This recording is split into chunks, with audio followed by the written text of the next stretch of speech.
New at 5 tonight with record heat continuing to cook the nation. Most everyone is reeling from the effects. Many of us don't perform well in high heat. We get sluggish and have a lack of energy, all the above, right?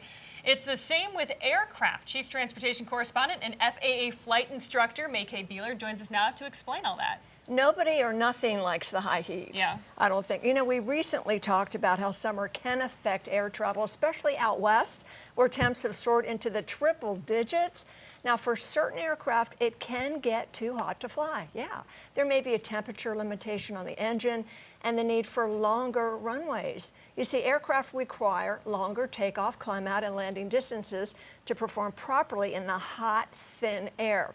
So with high temperatures having degrading effects on lift and aircraft performance, folks, this possibly may have played a factor in yesterday's Catawba County crash of a small training aircraft, a Cessna 152, on a short grass landing strip.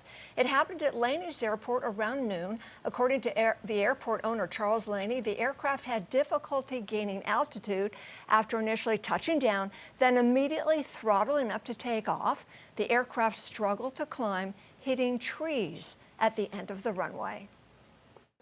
In my opinion, that plane should not even been in the air at this time of day because it's so hot at that point. When it's so hot, your air is real, it's not got to live.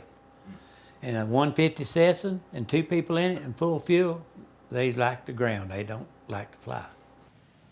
Well, that's due to density altitude. It's a term we pilots know very well. In hot and or high air, it's less dense. Planes have a tougher time producing power and lift.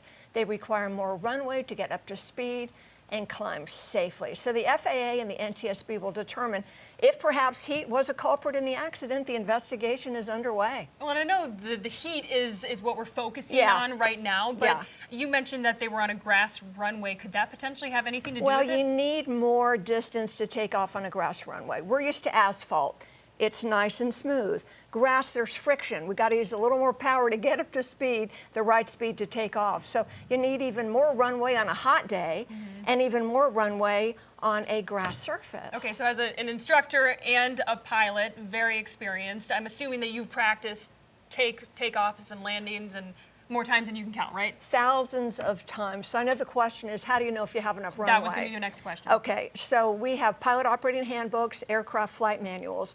They have charts in there. So we say, how heavy is our aircraft? Are we on a wet surface or dry surface, grass or asphalt? Do I have a headwind or a tailwind?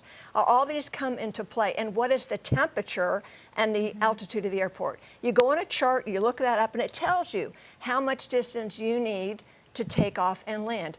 I add 500 feet to that just to be safe. Right. But yeah, it's not a guesswork. We can look at the charts. Every and we little should. factor plays into having a safe takeoff, safe landing, safe flight at the end of the day. A lot of planning is called pre-flight planning. Yeah, Yeah. must be done. All right, Mackay, thank you so much Thanks, for breaking that all Morgan. down.